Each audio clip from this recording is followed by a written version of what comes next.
우리 오늘은 사도행전 우리 10장 1절에서 16절까지의 말씀, 우리 고넬료와 베드로가 본 환상이라는 제목으로 우리가 말씀의 은혜를 나누려고 합니다. 특별히 우리 고넬료가 있었던 가이사라라고 하는 곳, 이것을 조금 우리가 먼저 한번 생각해 보려고 합니다. 아직까지 큰 바다로 나가서 항해할 만큼 큰 배를 만들기가 좀 어려웠던 시대에는 동서양이 이어질 수 있는 길목에 있는 도시들이 굉장히 중요했습니다. 특별히 이 실크로드가 이어지기도 하고 또 해안으로 가는 길이 이어져 있던 가이사라는 그래서 대단히 중요한 그런 도시였어요.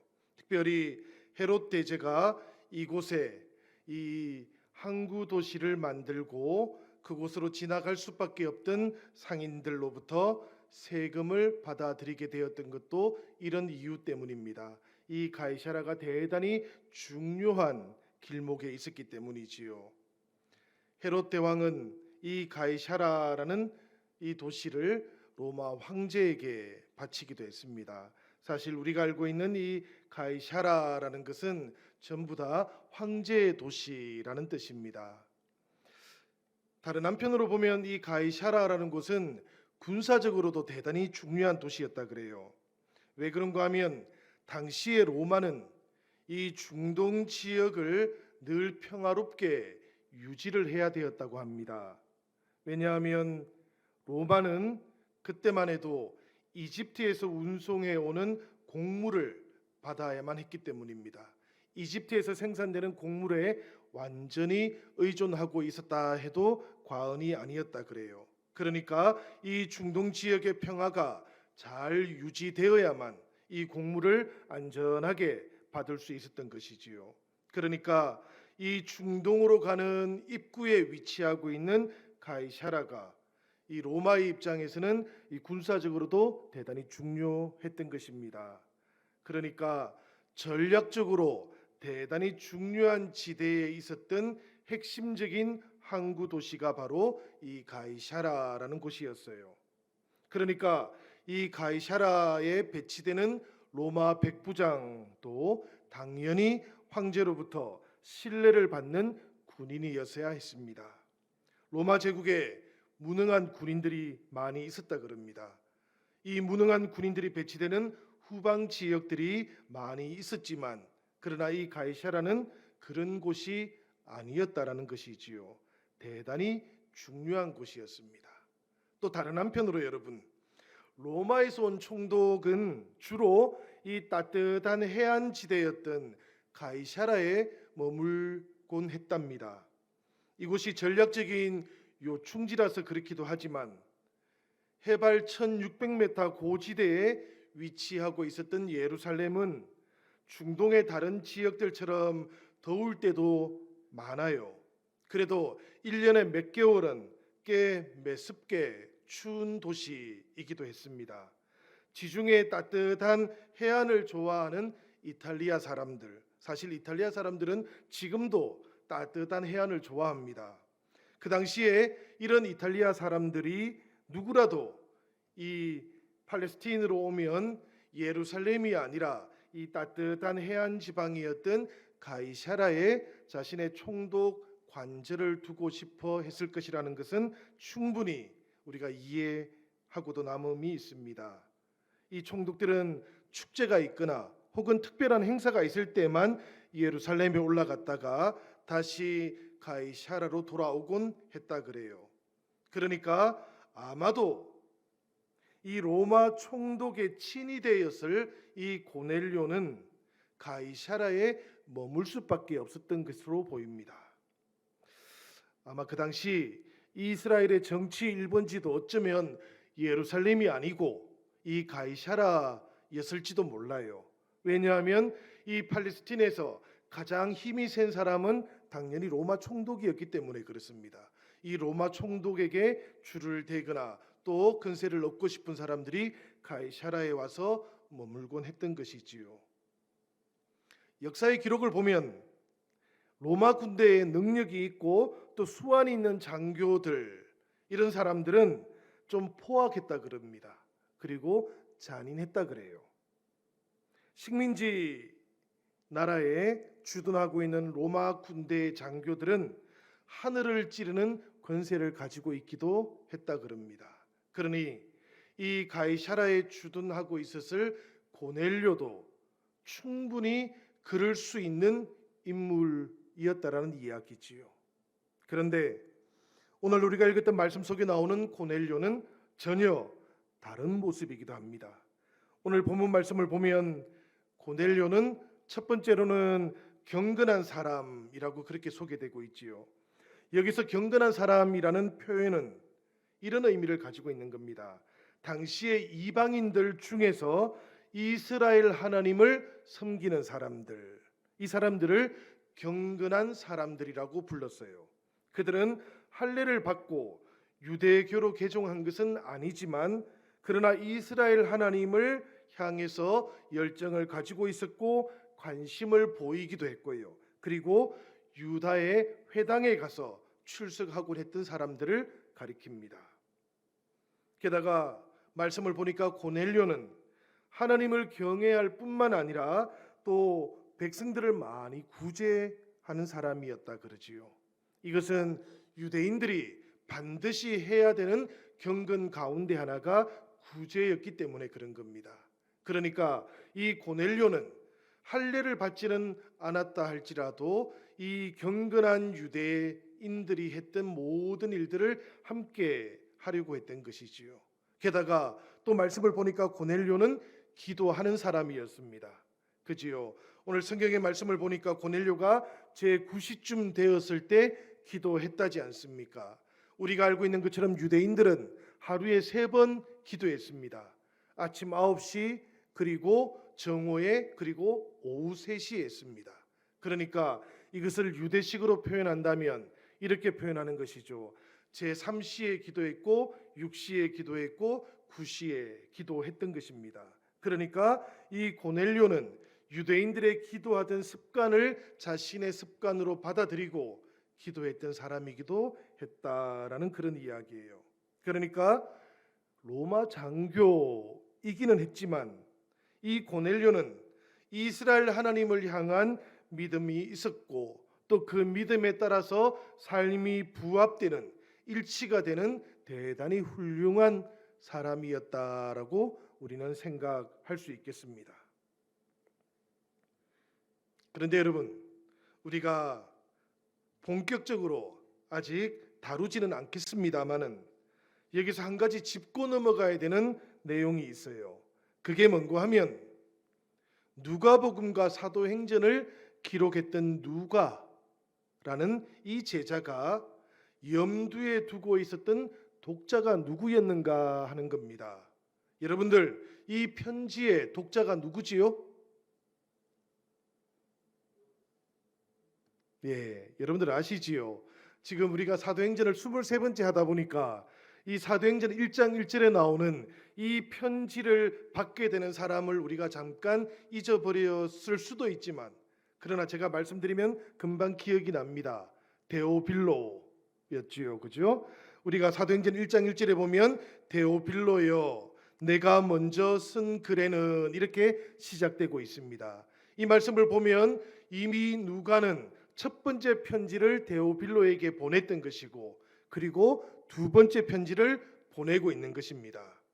그러니까 누가복음과 사도행전은 예루살렘과 유대와 사마리아와 땅 끝까지 복음이 전해지는 포괄적인 선교의 역사를 다루고 있기도 하지만 그러나 이것도 알아야 됩니다, 여러분.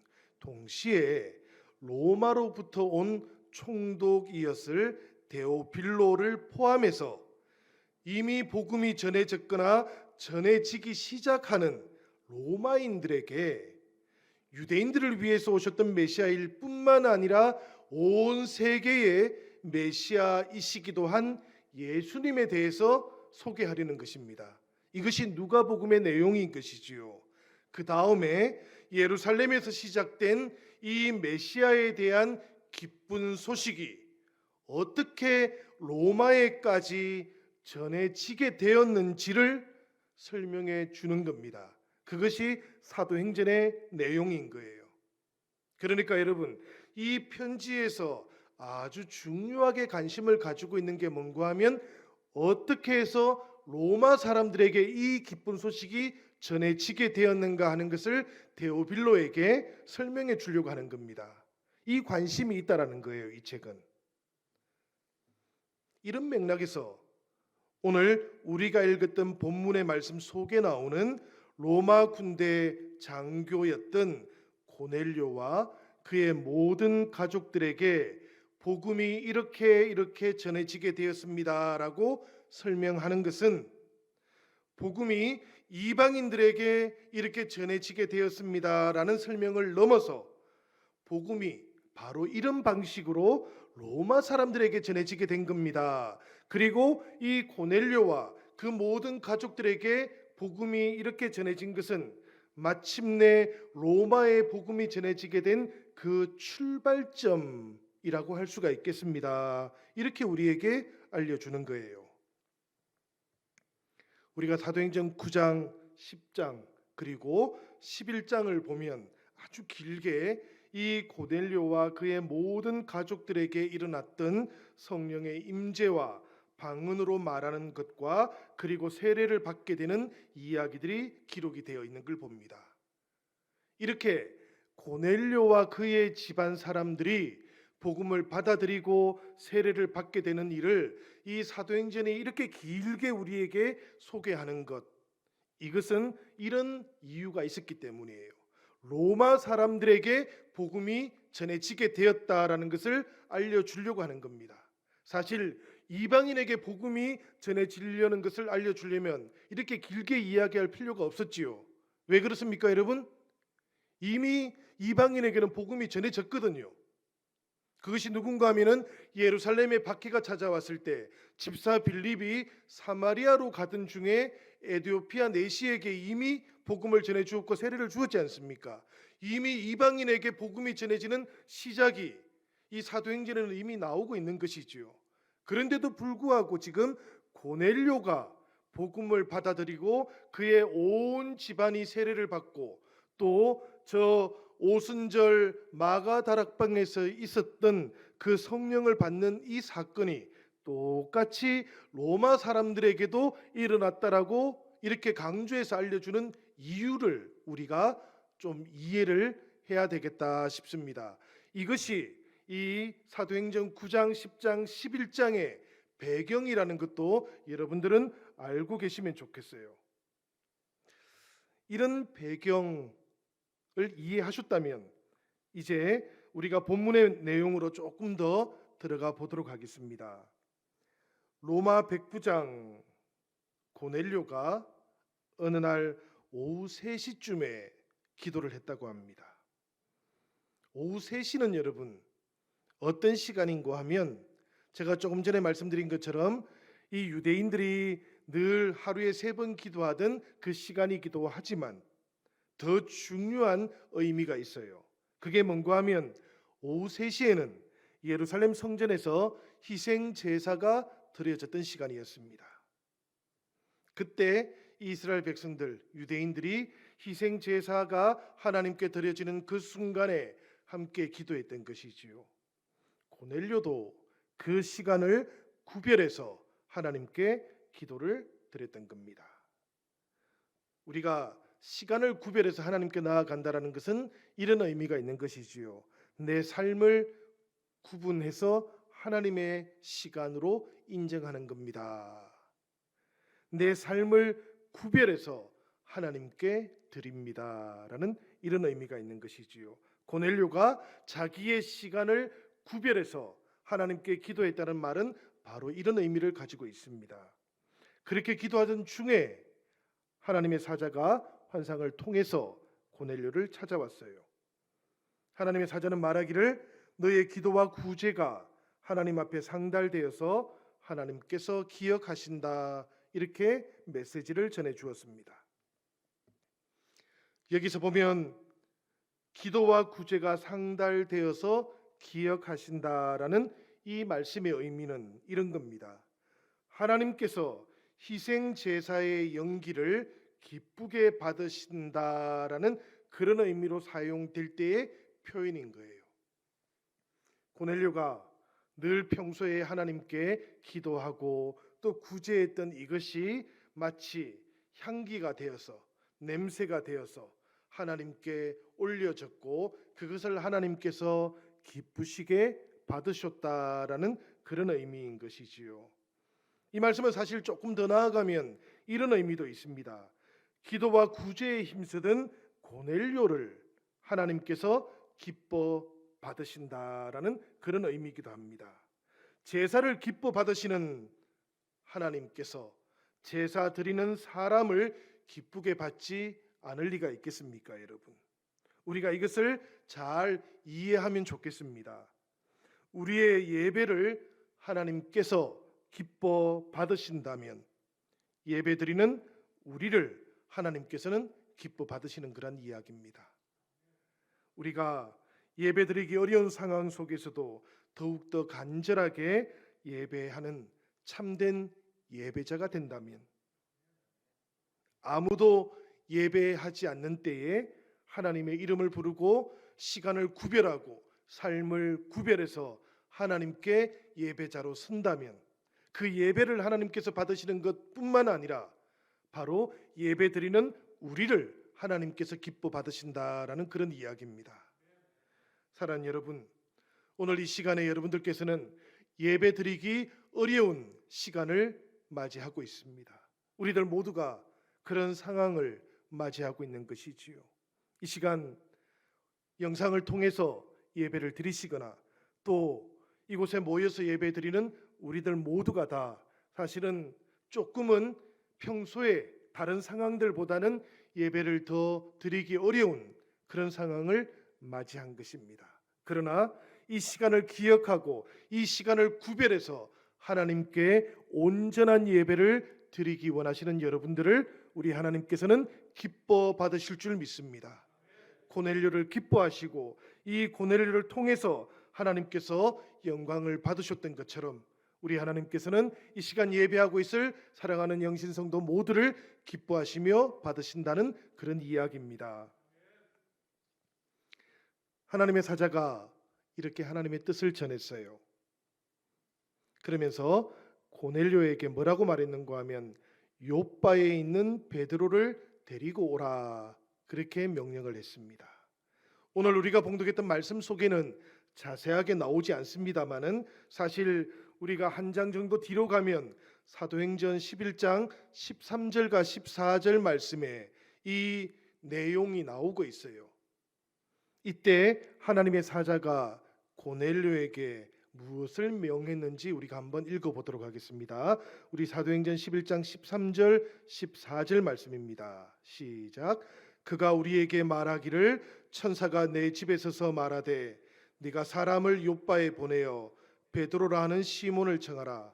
그가 너와 내 온 집이 구원받을 말씀을 내게 이르리라 함을 보았다 하거늘.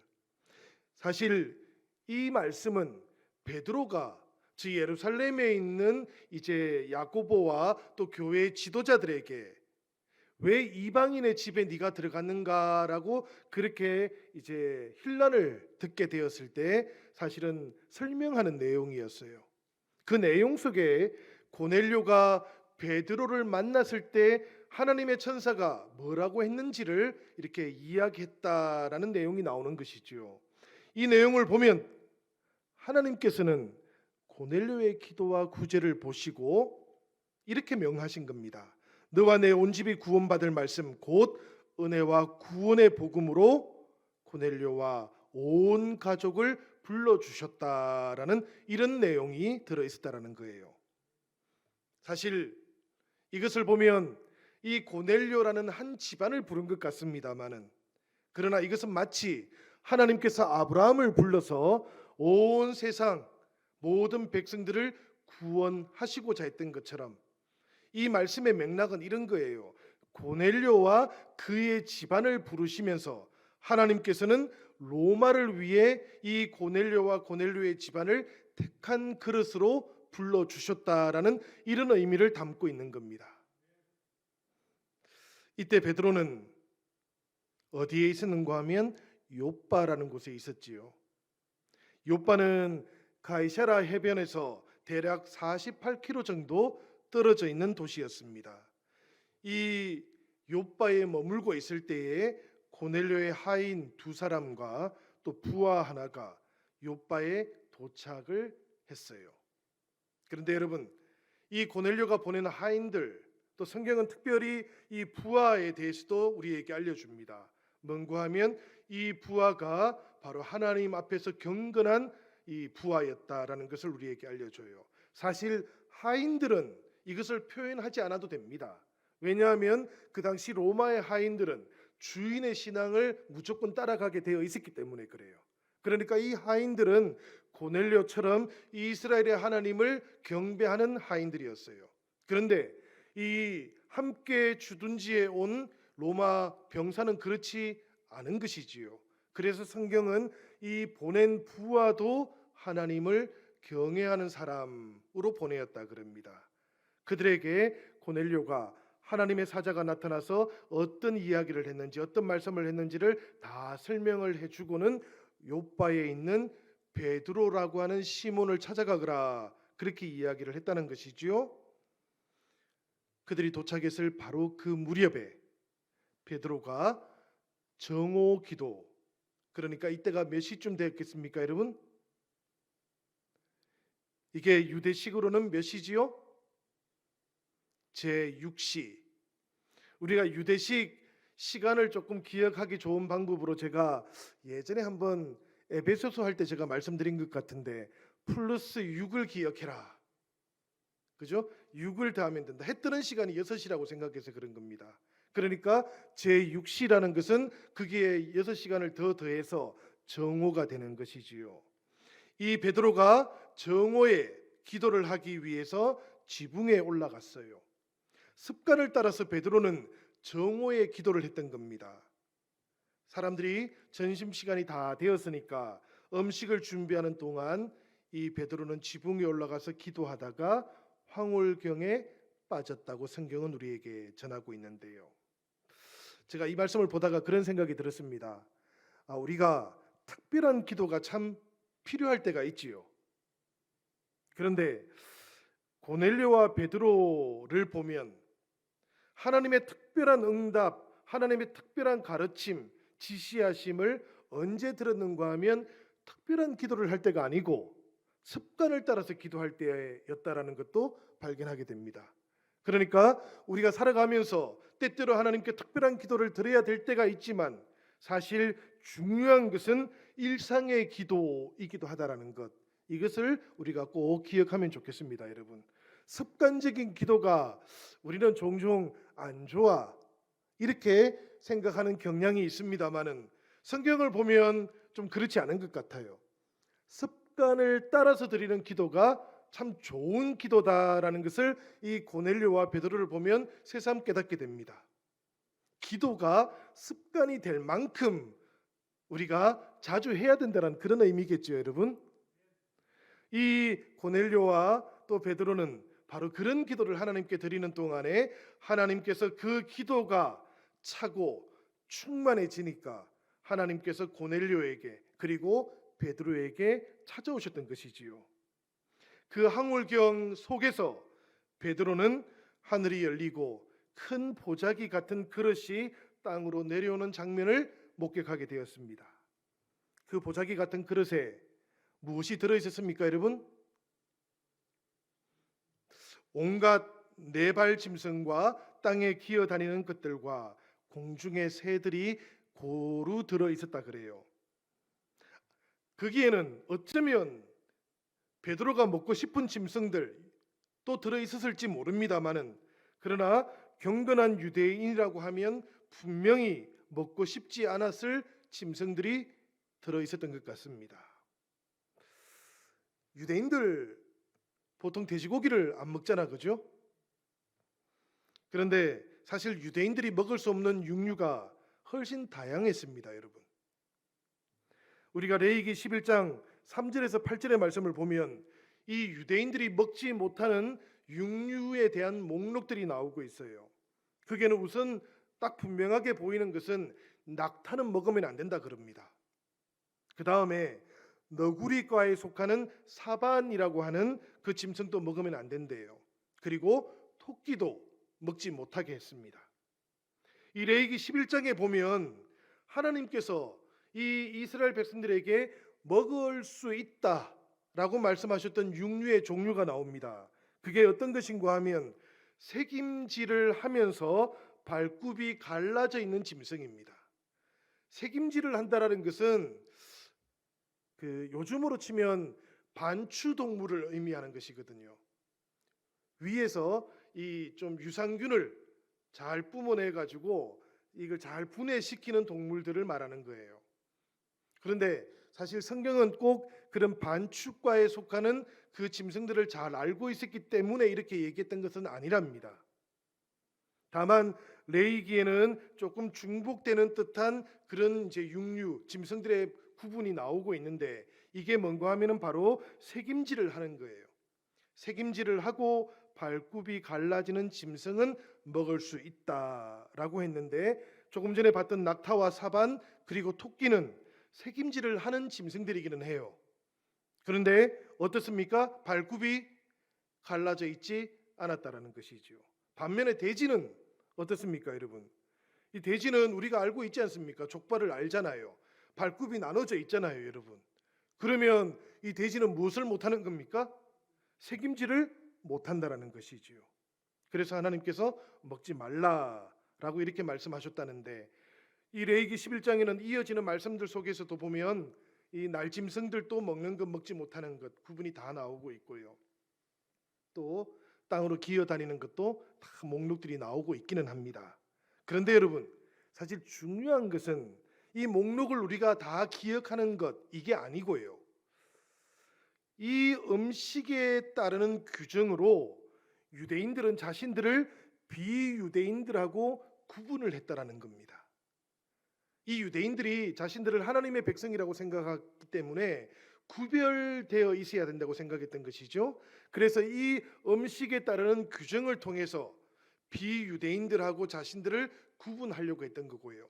그것이 조금 더 지나면 어떻게 되는가 하면 음식 규정을 넘어서 비유대인들하고 함께 식탁에서 음식을 먹는 것까지도 금지하기에 이르게 되는 것이었습니다. 식탁에서 같이 음식을 먹지 않는 이유는 무엇인가 하면 함께 음식을 먹는 사람을 유대인들은 가족이라고 그렇게 생각했어요. 그러니까 가족을 구분하는 이 기준이 뭔가 하면 저 사람이 우리 식탁에 들어와서 함께 밥을 먹을 수 있는 사람인가 아닌가 하는 것이었답니다. 그런데 여러분 유대인들이 생각할 때 자신들은 특별한 가족이었어요. 왜 특별한 가족인가 하면 하나님으로부터 부름을 받았기 때문이고요. 하나님의 특별한 선택을 받았기 때문이에요. 그리고 그 선택을 받은 이 이스라엘 백성들이 하나님과 언약을 체결해요. 계약을 체결해요. 그래서 세상을 하나님께로 인도할 제사장의 나라가 되었다라고 그렇게 생각하잖아요. 그러니까 유대인들은 이 가족 공동체인 이스라엘을 제사장 가족이라고 그렇게 생각했던 겁니다. 그렇게 제사장 가족이라고 생각하는데 비유대인들이 자신들하고 함께 식탁에 앉아서 밥을 먹게 된다면 어떻게 되겠습니까, 여러분? 하나님께서 선택한 이 선민 사상으로 똘똘 뭉쳐져 있는 유대인들이 이 유대인 가족, 제사장 가족이라는 이 거룩한 공동체가 깨어지게 될 거다라고 생각했던 것이죠. 그러니까 예전에는 레위기의 규정을 따라서 같이 음식을 먹는 것을 통해서 나누었는데 조금 더 세월이 지나서 예수님 때에는 어떻게 되는가 하면 식탁에 같이 앉을 수 있느냐 없느냐를 가지고 구분하기 시작했던 거예요. 베드로는 그런 분위기 속에 있던 유대인이었습니다. 베드로도 하나님께서 메시아 예수를 통해서 이루실 세상에 참여하기 원하는 이방인들은 자기 민족을 버려야 된다고 생각했던 유대인이었다는 이야기입니다. 유대교의 모든 것을 받아들이고 온전한 유대인의 정체성을 입어야 된다라고 생각했던 유대인이었다는 이야기입니다. 이방인들이 유대인 가족이 되고 제사장 가족이 되기 위해서는 이방인 자신들의 나라를, 민족을 포기해야 된다고 생각했던 유대인이었다라는 거예요. 이런 생각을 하고 있을 그런 베드로에게 오늘 본문의 말씀처럼 하나님께서 갑자기 그릇을 하나 내려 보이시고는 그 안에 온갖 먹지 못할 짐승들로 보이는 그 육류들을 먹으라고 그렇게 명령하셨던 겁니다. 당연히 베드로가 어떻게 반응을 보였겠습니까, 여러분? 우리가 성경을 보니까 이 사도행전 10장 우리 13절과 14절에 베드로는 이런 반응을 보였습니다. 우리 같이 한번 이 말씀을 읽어보도록 하겠습니다. 시작. 소리가 있으되 베드로야 일어나 잡아먹으라 하거늘 베드로가 이르되 주여 그럴 수 없나이다. 속되고 깨끗하지 아니한 것을 내가 결코 먹지 아니하였나이다. 이제까지 베드로가 이 레위기의 규정을 따라서 먹지 말라고 한 것은 제가 먹지 않았습니다라고 그렇게 대답하는 것이지요. 그러니까 하나님께서 먹으라고 하는 이 음식들, 그것을 베드로가 거절했다라는 이야기입니다. 말씀을 보면 두 번째로 하나님께서는 베드로에게 동일한 명령을 내리셨습니다. 그리고 덧붙여서 이런 말씀도 하셨다 그래요. 하나님께서 깨끗하게 하신 것을 내가 속되다 하지 말라. 말씀은 두 번 기록되어 있지만 이런 대화가 세 번 반복되고 난 다음에 그 그릇은 하늘로 다시 올라갔다 그래요. 이것이 베드로가 본 황홀경의 장면이었던 것이지요. 여기 베드로의 모습에서 우리가 조금 주목하게 되는 부분이 있습니다. 그게 뭔가 하면 사실 우리가 지난주에 욥바에서 머물고 있던 베드로를 이미 우리가 한번 주목했잖아요. 욥바에서 베드로가 누구의 집에 있었습니까? 무두장이 시몬의 집에 있었다 그래요. 그런데 이 무두장이는 어떤 사람입니까, 여러분?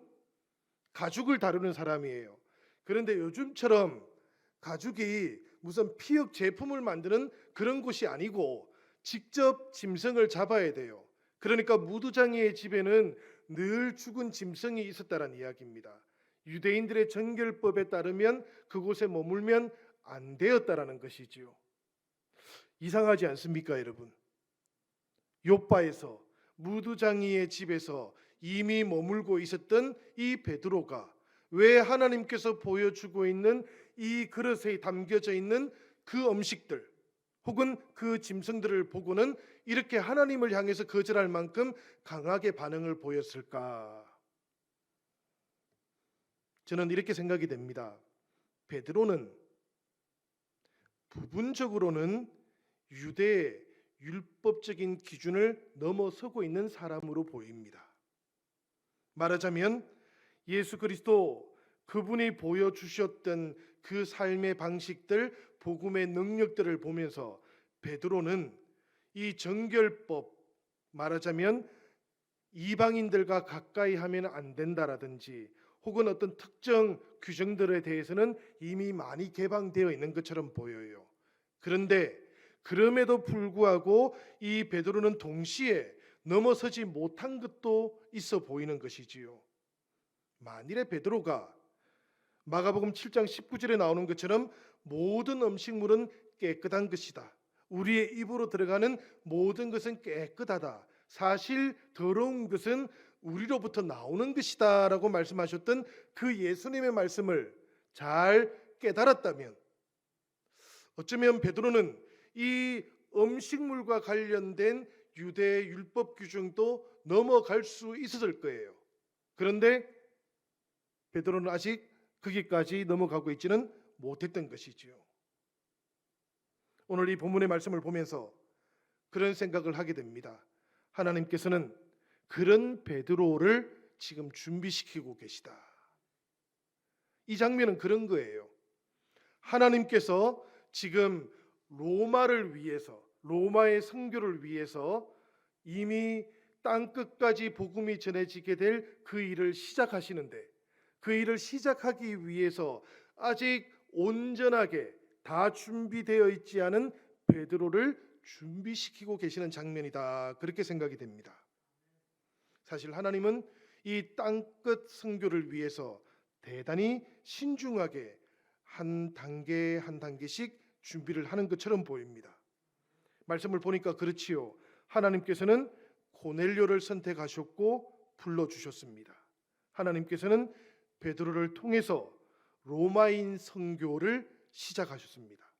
그리고 고넬료와 베드로를 각각의 환상을 통해서 만나도록 인도하십니다. 그리고 그 만남을 위해서 베드로의 생각을 지금 바꾸어 가고 계시는 것입니다. 베드로가 가지고 있었던 이방인들에 대한 생각을 바꾸시기 위해서 이 환상을 보여주셨던 것이지요. 베드로는 하나님의 뜻과 계획을 받아들이지 못하는 반응을 처음에 보였던 겁니다. 이 환상의 의미가 어떤 것인지 황홀경 속에서는 깨닫지를 못했던 거예요. 그런데 바로 그때 가이사랴에서 온 고넬료의 사람들을 만나는 그 순간부터 이 베드로는 조금씩 하나님의 뜻을 깨달아 가기 시작합니다. 그리고 이 고넬료의 사람들이 베드로를 만나서 가이사랴에서 고넬료의 집에서 있었던 일들을 설명하기 시작하자, 그때서야 비로소 베드로는 이제 이 음식에 대한, 아니지요, 사실은 음식에 대한 이야기가 아닌 것이지요. 이건 정말 가장 근본적인 유대 사람됨, 유대인됨의 그 정체성을 내려놓기 시작하는 겁니다. 그리고는 복음이 어떻게 해야 땅 끝까지 전해질 수 있을 것인가에 대해서 베드로가 깨닫기 시작하는 것이지요. 하나님께서는 베드로를 그렇게 변화시켜 가고 있는 겁니다. 우리가 이 장면을 생각한다면 우리가 사순절에 우리의 모습도 돌아볼 수 있게 될 겁니다. 사실 우리들 각자는 늘 하나님 앞에서 내 생각이라든지 내 방식을 고집할 때가 있지 않습니까? 이것이 하나님의 뜻인가 아닌가를 생각할 때 늘 그 기준이 하나님이라야 되는데, 사실은 우리들 자신이 될 때가 참 많지 않습니까? 알고 있어도 안 될 때도 있는 것이지요. 철저하게 주님의 말씀이 우리의 생각과 우리의 판단의 기준이 되는 것, 그것을 오늘 하나님께서는 베드로를 통해서 우리에게 말씀하고자 하신다고 저는 생각이 됩니다. 하나님의 구원을 위해서 택함 받은 그릇이 되는 일, 하나님의 선교를 위해서 고넬료도 택함 받은 그릇이 될 수 있다고 하는 이 말씀, 여기에는 차마 베드로가 받아들이지 못했고 차마 베드로가 생각조차도 하지 못했던 하나님의 또 다른 길이 있었고 또 다른 계획이 있었다라는 것을 우리가 인정할 수밖에 없게 만드는 그런 말씀인 것이지요. 우리가 신앙생활을 하면서 여러분, 우리가 늘 하나님의 뜻이 어디에 있는지를 묻습니다. 오늘 우리가 이렇게 가정에서 예배를 드리고 이렇게 영상을 통해서 예배드리고 이런 일들 가운데 하나님의 뜻은 어디에 있는지를 우리가 다시 한번 생각해 보기를 바랍니다. 그리고 이 시대의 교회가 하나님 앞에서 어떤 길을 이제까지 걸어왔는지도 우리가 돌아볼 수 있으면 참 좋겠습니다. 교회가 하나님의 뜻과 하나님의 계획 앞에서 우리가 정말 온전한 방향을 가지고 걸어왔는지도 돌아볼 수 있으면 좋겠습니다. 우리가 성장을 향해서만 정신없이 달려왔던 것은 아닌지도 돌아봐야만 합니다. 이 세상 가운데 왜 이렇게 많은 우리가 경험해 보지 않았던 그런 종류의 바이러스들이 자꾸만 나타나는지도 우리가 생각해 봐야 됩니다. 왜 창조 세계가 이렇게 자꾸만 조화를 잃어가고 있는지도 우리가 생각해 봐야 되는 것이지요. 우리 삶의 방식들, 우리 문명의 방식들이 하나님의 뜻하고는 다른 방향으로 가고 있었던 것은 아닌지도 우리가 돌아봐야 하는 것이지요. 사실 탐욕 때문에 우리가 정신없이 달려가고 있었던 것은 아닌지, 그 탐욕이라는 세상의 방식을 교회도 그대로 받아들여 가지고 정신없이 교회도 성장이라는 그 목적을 향해서 달려가고 있었던 것은 아닌지도 우리가 돌아봐야 하는 것입니다. 그리고 하나님께서 우리에게 말씀하실 때 우리가 온전히 겸허하게 하나님 앞에 응답해야 될 줄로 믿습니다. 속되고 깨끗하지 아니하다. 하나님께서 우리에게 말씀하시는 이 물음, 너희들이 속되고 깨끗하지 않다. 혹은 너희가 깨끗하고 정결하다라고 생각했던 것들, 그 기준들이 과연 하나님의 것이었는지 우리의 것이었는지 정말 돌아볼 수 있는 그런 때가 되면 참 좋겠습니다. 이 시간 화면을 보고 영상을 보시면서 말씀을 듣고 또 기도하고 계시는 성도님들, 다시 한번 우리가 이 말씀을 마음속에 새겨보면 좋겠습니다. 오늘이 사순절 7번째 날입니다. 우리가 이 사순절을 통해서 주님과 함께 새로운 삶의 방식들, 새로운 신앙의 길 걸어갈 수 있도록 결단하는 이 저녁 시간이 되기를 우리 주님의 이름으로 축원합니다. 우리 같이 기도하겠습니다.